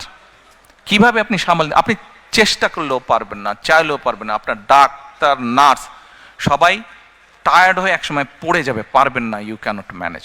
এটা শুধু ওসমানী মেডিকেল কলেজ না, আপনার 64টি জেলায় 64টা মেডিকেল কলেজের এই অবস্থা। অর্থাৎ যা ইনফ্রাস্ট্রাকচার তার ডাবল ট্রিপল রোগী আসছে। এখন what we have thought to solve the problem, আমরা প্রিভেনশনে যাব। আমরা গ্র্যাজুয়ালি বাংলাদেশে অ্যাবাউট 100,000 হেলথ কেয়ারার আমরা অ্যাপয়েন্ট করব। 100,000 আস্তে আস্তে আস্তে আস্তে এই 100,000 যে হেলথ কেয়ারার আমরা অ্যাপয়েন্ট করব গ্র্যাজুয়ালি, এদেরকে আমরা ট্রেনিং দিব। এখানে যেরকম জিপিদের ট্রেনিং হয় অত বড় ট্রেনিং না, কিন্তু বেসিক কতগুলো আমরা ট্রেনিং দিব। এই মানুষগুলো গ্রামে গ্রামে ঘরে ঘরে যাবে। কারো প্রেশার একটু বেড়ে গেছে, কারো ডায়রিয়া হয়েছে, কারো হালকা ওষুধপত্র হয়েছে, এগুলাকে ওরা ম্যানেজ করবে। অ্যাট দ্য সেম টাইম ওরা গিয়ে এই যে ঘরে ঘরে যাবে, ঘরে গিয়ে ওরা মানুষকে, ঘরে যারা মা বোনেরা আছে বিশেষ করে তাদেরকে তারা কতগুলো অ্যাডভাইস দিবে। কি অ্যাডভাইস দিবে? অ্যাডভাইস দিবে যে কি কি না খেলে, if you don't eat this things তাহলে কার্ডিয়াক প্রবলেম হবে না, if you do not eat this things তাহলে কিডনির প্রবলেম হবে না, if you do not eat this things তাহলে ডায়াবেটিক প্রবলেম হবে না। অর্থাৎ আপনি যদি এইখানে রুগী কমিয়ে ফেলতে পারেন, হসপিটালে যারা যাবে they will get a better service. Yes, it's a long term programme to get the result of this planning. এটা একটা সময় লাগবে, বাট শুরু তো করতে হবে। আমরা এটা শুরু করতে চাই। আপনারা কি মনে করেন this is a good plan? Thank you. আচ্ছা, আমরা আরেকটা কাজ করতে চাই। এই যে ওসমানী মেডিকেল কলেজ আছে, হয়তো দেখা যাবে আমাদের অনেক লোকেরা নির্বাচনের সময় জোশের ঠালে বক্তৃতা দিয়ে বলবে এই 600 বেডকে আমরা 1200 করে ফেলবো, রাইট? বলে ফেলবে কিন্তু অনেকে যে 600 বেডকে আমরা 1200 করে ফেলবো। It's a very easy thing to say, but it's a very very very difficult thing to do. কারণ আপনি যে 600 বেড করবেন এটার জন্য সরকারের বিভিন্ন স্টেপস আছে। আপনি যেদিন শুরু করবেন সরকারে যাবার পরে দেখবেন 600 বেড আপনি ওপেন করছেন কবে জানেন? যেদিন রিজাইন করবেন তার আগের দিন আপনি ওপেন করছেন। মানে 5 ইয়ার ইজ গন, 5 বছর নাই, শেষ। মানুষ তো আর সার্ভিস পেল না। সো আমরা এখন চিন্তা করছি যে আমাদের বিভিন্ন ডাটা আমরা কালেক্ট করেছি এবং গভর্নমেন্টের যে হেলথ ফ্যাসিলিটি স্ট্রাকচার আছে, অ্যাট দ্য সেম টাইম পাশাপাশি যে প্রাইভেট হেলথ ফ্যাসিলিটি স্ট্রাকচার আছে প্রায় সমান সমান। গভর্নমেন্টের সব বেডগুলো, হসপিটাল বেডগুলোকে এক করলে যত ডাক্তার, বেড, নার্স হয়, প্রাইভেট সেক্টরে মোটামুটি এক। আমরা এখন প্রাইভেট পাবলিক পার্টনারশিপ চালু করতে চাচ্ছি। এখন ইউ ক্যান আস্ক মি যে আচ্ছা ঠিক আছে এটা কি জিনিস? ওকে, আসেন আপনাকে একটা এক্সাম্পল দিই। ওসমানী মেডিকেল কলেজ, ধরেন ওসমানী মেডিকেল কলেজের যে ডায়ালিসিস, এই যে কিডনি রোগীর যে ডায়ালিসিস করতে হয়, এই ডায়ালিসিস যে মেশিন আছে, আছে না, আছে তো মেশিন, আচ্ছা, তো এই মেশিন আছে, এই মেশিনের ধরেন ক্যাপাসিটি হচ্ছে, সে এক্সাম্পল, মেশিনের ক্যাপাসিটি হচ্ছে এভরি মান্থে 100 জন মানুষকে সে ডায়ালিসিস করতে পারে। বাট আপনার কিউতে 100 জন না, আপনার কিউতে 500 জন, রাইট? ওকে, আমরা এখন যেটা কেয়ার করছি, ঢাকাতে দেশে অনেক প্রাইভেট হসপিটাল আছে, বাট আমি আম্মা যেহেতু এভারকেয়ারে আছেন, আমার ওই একটা নামই মনে থাকে প্রাইভেট হসপিটালের মধ্যে। ধরেন এক্সাম্পল হিসেবে বলছি, ওই এভারকেয়ার হসপিটাল, তাদেরও কিডনি ডায়ালিসিস মেশিন আছে, but that's a private hospital, quite expensive, not everyone can afford that. Okay, আমরা যেটা এরকম ফ্যাসিলিটি যেসব প্রাইভেট হসপিটাল আছে তাদের সাথে আমরা গভর্নমেন্ট একটা কন্ট্রাক্ট করব। আমরা বলবো যে দেখো, we know what is your costing, তুমি তার উপরে প্রফিট হিসেবে, যেহেতু ইয়োর প্রাইভেট, তুমি 5% 10% প্রফিট নিতে পারো। এখন আমার এই যে ওসমানী মেডিকেল কলেজে 500 কিউব 100 জনকে আমি মাসে দিচ্ছি, বাট আরও 400 বাকি যাচ্ছে।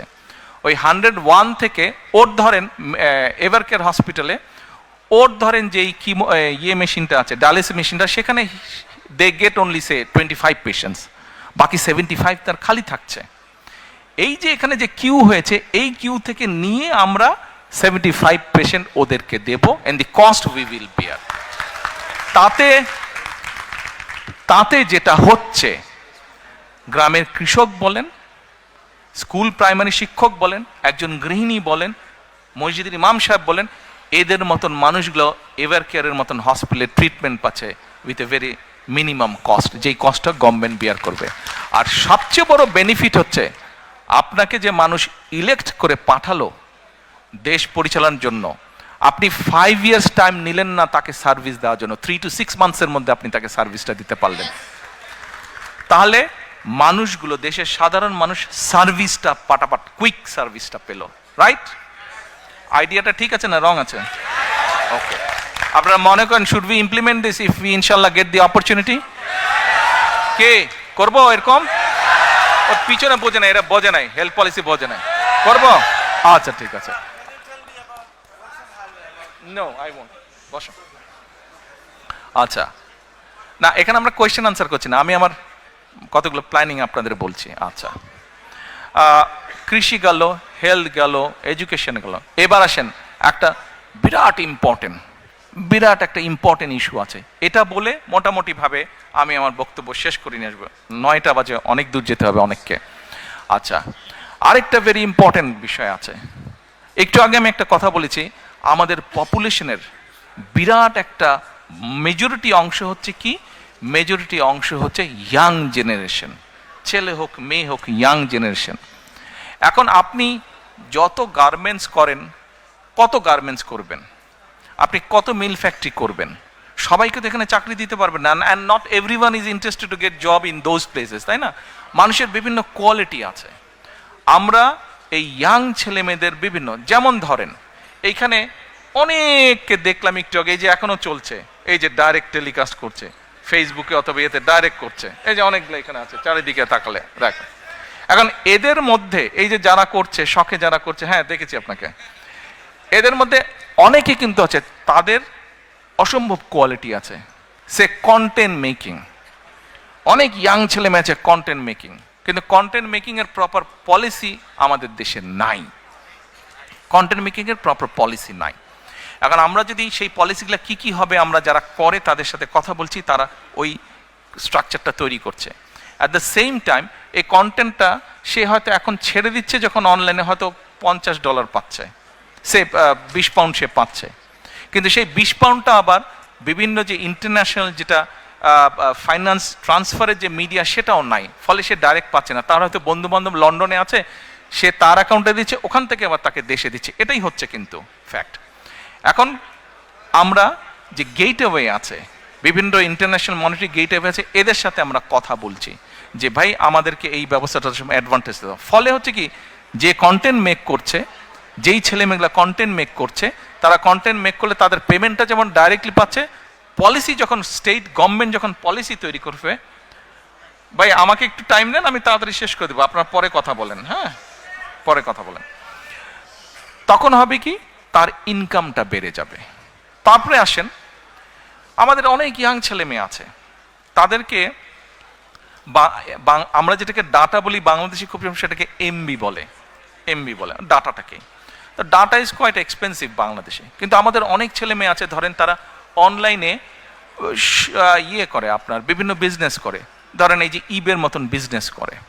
তো এখন এই ছেলেমেয়েগুলা এদের দুটো সমস্যা আছে মেজরিটির, তাদের প্রপার ওয়ার্ক স্পেস নাই।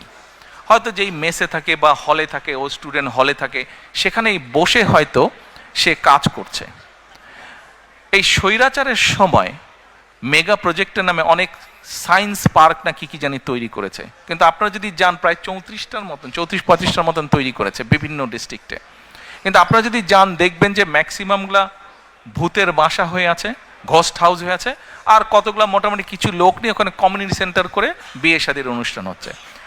আমরা চাচ্ছি এগুলাকে কনভার্ট করতে, করে এইসব জায়গায় আমরা ফ্রি ওয়াইফাইয়ের ব্যবস্থা করব, এবং ওই যে ছেলেমেয়েরা যারা কাজ করছে এদেরকে ধরেন 2 বন্ধু মিলে কাজ করছে, 3 বন্ধু মিলে কাজ করছে, বা একজন কাজ করছে, ওদেরকে আমরা ওখানে ছোট ছোট ওয়ার্ক স্পেস দিব। ফলে ওর নিজের কোম্পানি তৈরি করবে। ও অনলাইনে সেটা ডাটা প্রসেসিং হতে পারে, সেটা ডিজাইনিংয়ের কাজ হতে পারে, সেটা কন্টেন্ট মেকিং হতে পারে, সেটা অনেক ধরনের কাজ হতে পারে। এই স্পেসগুলো আমরা তাদের জন্য তৈরি করব। এর বাইরে আমরা আরেকটা প্ল্যানিং করেছি, ওই যে বললাম ডাটা অনেক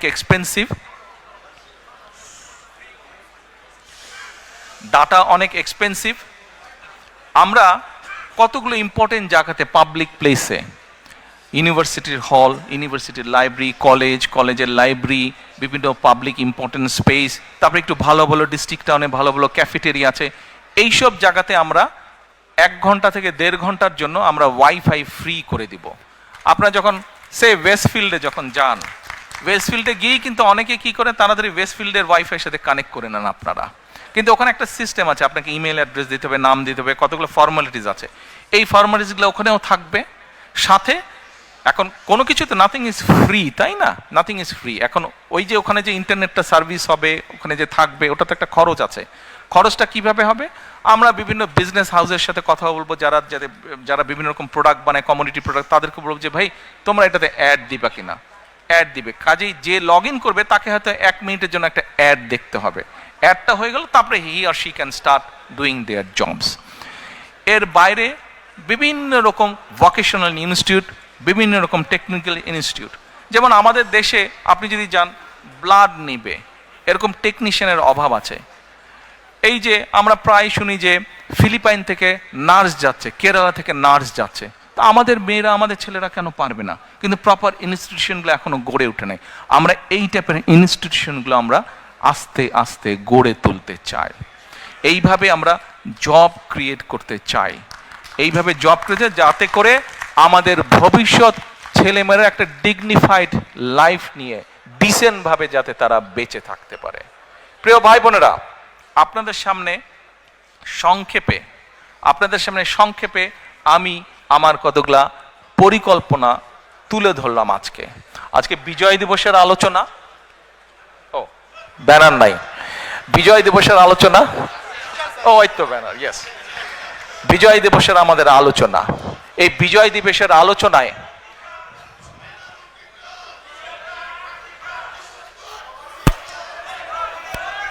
এক মিনিট কথা শুনুন। দেখেন, আমরা আন্দোলন সংগ্রাম করেছি, আমাদের সহকর্মীরা জীবন দিয়েছে, বহু সাধারণ মানুষ, গৃহিণী। এই যে 5ই আগস্ট এই আন্দোলনে আপনাদের নিশ্চয়ই অনেকের ধারণা আছে 63 জন শিশু শহীদ হয়েছে, 63 জন শিশু। কাজে এই যে 5ই আগস্ট আমরা আমাদের পূর্ণ স্বাধীনতা বলেন, বা আমাদের যে এই সুযোগটা আমরা পেয়েছি, এই সুযোগটা কিন্তু সামনে যে নির্বাচনটা, এই নির্বাচনটা কিন্তু শুধুমাত্র,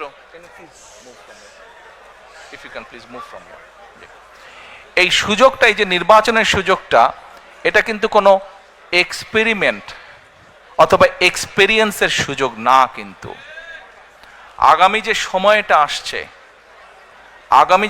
আসছে এটা কিন্তু একটা পরিবর্তনের সুযোগ। আমরা যদি এইবার দেশটাকে পরিবর্তন করতে পারি তাহলে আমরা এগিয়ে যাব। প্রিয় সহকর্মীবৃন্দ, ফোনটা তো প্রথমেই তো বলেছে, প্রথমেই বলেছে। শোনেন শোনেন, আপনারা প্রবাসে আছেন, প্রবাসীদের কাছে প্রথমেই আমি কৃতজ্ঞতা প্রকাশ করেছি। আমাদের যে স্বৈরাচারের বিরুদ্ধে আন্দোলন, এই আন্দোলনে প্রবাস থেকে বহু প্রবাসী বিভিন্নভাবে সহযোগিতা করেছেন। এই আন্দোলন সফলতার পিছনে প্রবাসীদের একটি বিশাল ভূমিকা রয়েছে, প্রবাসীদের একটি বিশাল ভূমিকা রয়েছে। কাজেই প্রবাসীদের অবদানকে কোনোভাবে আমরা খাটো করে দেখতে পারি না। কিন্তু কিন্তু আপনাদের সামনে আমি যেই পরিকল্পনাগুলো তুলে ধরেছি, আমাদেরকে আগে কাজ শুরু করতে হবে। আমরা যদি কাজ শুরু করতে না পারি এবং আমরা যদি সকলের দাবি উপস্থাপন করতে থাকি, তাহলে কিন্তু একটা ইনডিসিপ্লিন তৈরি হবে, ফলে আমরা কিন্তু আমাদের কাঙ্ক্ষিত লক্ষ্যে পৌঁছতে পারবো না। এই মুহূর্তে একটু আগে যেই কথাটা আমি বলেছি, প্রিয় ভাই বোনেরা, একটু আগে যেই কথাটি আমি বলেছি, সেই কথাটি হচ্ছে যে এই আগামী নির্বাচন কিন্তু কোনো এক্সপেরিয়েন্সের বিষয় না, এক্সপেরিমেন্টের বিষয় না। এই সুযোগটা আমাদের কাজে লাগাতে হবে, এইটিকে সদ্ব্যবহার করতে হবে। আপনাদের সকলকে, প্রবাসীরা যেরকম আন্দোলনকে গড়ে তুলেছেন বিভিন্ন সাহায্য সহযোগিতার মাধ্যমে, একইভাবে প্রবাসীদের সামনে এখন বিশাল দায়িত্ব হচ্ছে যে সঠিক দলকে নির্বাচিত করতে সহযোগিতা করা। যেই দল সঠিক পরিকল্পনা নিয়ে আগামী দিনে দেশকে গড়ে তুলতে সক্ষম হবে, যেই দল আগামী দিনে সঠিকভাবে বাংলাদেশকে সামনে নিয়ে যেতে হবে। আমরা যদি সকলে ঐক্যবদ্ধ থাকি, আমরা যদি সকলে একসাথে থাকি, দয়া করে একটু বসবেন, একটা জিনিস দেখাবো আপনাদেরকে। দয়া করে একটু কষ্ট করে বসবেন, আর 10 মিনিট, তারপরে সেরে দেব। 10 মিনিট, অনলি 10 মিনিটস। তুমি এরকম পাগল করো কেন? বসুন। আমরা যদি একসাথে থাকি, ঐক্যবদ্ধভাবে থাকি, তাহলে আমাদের এই প্রিয় মাতৃভূমিকে কিন্তু আমরা সঠিক ডাইরেকশনে নিতে পারবো। প্রিয় ভাই বোনেরা, আপনারা দেখেছেন, আমি কিন্তু 1 বছর আগে বলেছিলাম, দেখুন আপনারা যারা, আপনাদের এই কথাগুলো শুনতে হবে। যদি কথাগুলো না শুনেন, এই ছবি কিন্তু কোনো লাভ হবে না। দয়া করে কথাগুলো শুনুন, দয়া করে কথাগুলো শুনুন, কথাগুলো না শুনলে কিন্তু লাভ হবে না। আমি 1 বছর আগে আপনাদেরকে বলেছিলাম যে সামনে কিন্তু আমাদের কঠিন সময়, ষড়যন্ত্র থেমে নেই, এবং এই নির্বাচনও কিন্তু খুব সহজ নয়। আপনারা অনেকেই কিন্তু ব্যাপারটা এখন বুঝতে পারছেন। 1 বছর আগে যা বলেছিলাম সেটা কিন্তু হচ্ছে এখন। আমি আবারও বলছি, সামনের সময় কিন্তু খুব সুবিধার না। কাজেই সকলকে ঐক্যবদ্ধ থাকতে হবে। ঐক্যবদ্ধ থাকতে পারবেন? ঐক্যবদ্ধ থাকতে পারলেই আমরা আমাদের এই যে পরিকল্পনা বললাম, সফল করতে পারবো। ঐক্যবদ্ধ থাকলেই আমরা আমাদের প্রত্যাশিত বাংলাদেশকে গড়ে তুলতে পারবো। ঐক্যবদ্ধ থাকলেই আমরা বাংলাদেশের জবাবদিহিমূলক ব্যবস্থা গড়ে তুলতে পারবো। এই ব্রিটেনে যে আপনারা আছেন, এই দেশের জবাবদিহিমূলক ব্যবস্থা আছে বলেই এই দেশের মানুষ তার ন্যায্যতা থেকে বঞ্চিত হয় না, ন্যায্যতা থেকে বঞ্চিত হয় না। বাংলাদেশের মানুষ বহু যুগ ধরে তাদের ন্যায্যতা থেকে বঞ্চিত হয়েছে। কাজে আসুন, বাংলাদেশের মানুষের ন্যায্য অধিকার যদি ফিরিয়ে দিতে হয়, যে কোনো মূল্যে আমাদেরকে কি করতে হবে? ঐক্যবদ্ধ থাকতে হবে। ঐক্যবদ্ধ না থাকার কোনোই বিকল্প নেই আমাদের। United we stand, divided we fall. কাজে এই কথাটি আমাদের সকলকে মনে রাখতে হবে।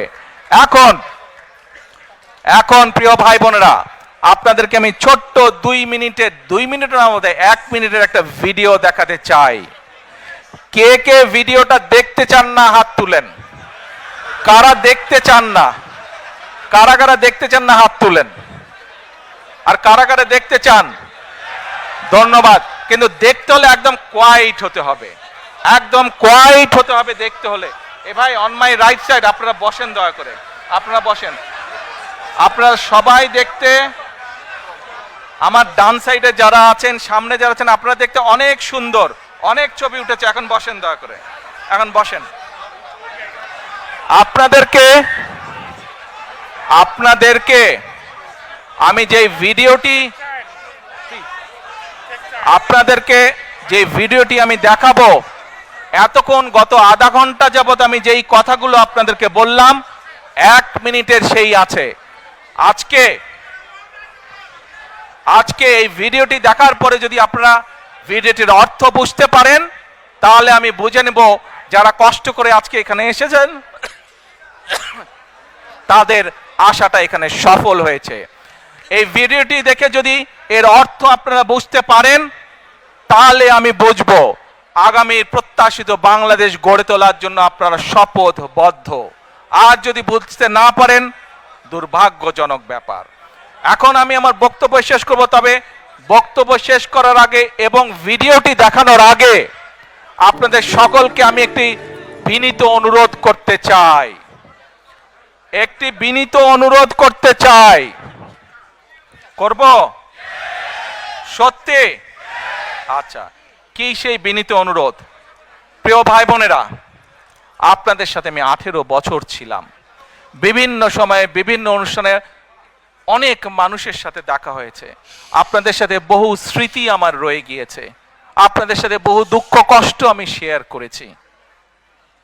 আপনারা বিভিন্ন সময় আমার বক্তব্যের শুরুতেই বলেছি, যুক্তরাজ্য সহ বিভিন্ন দেশের প্রবাসী, বিশেষ করে যারা জাতীয়তাবাদী বাংলাদেশি জাতীয়তাবাদের রাজনীতিতে বিশ্বাস করেন, আপনারা বহু মানুষ বিভিন্ন সময় আমার পরিবারের দলের বিপদের সময় আমাকে মানসিকভাবে সাহস দিয়েছেন, সহযোগিতা করেছেন, সমর্থন জুগিয়েছেন।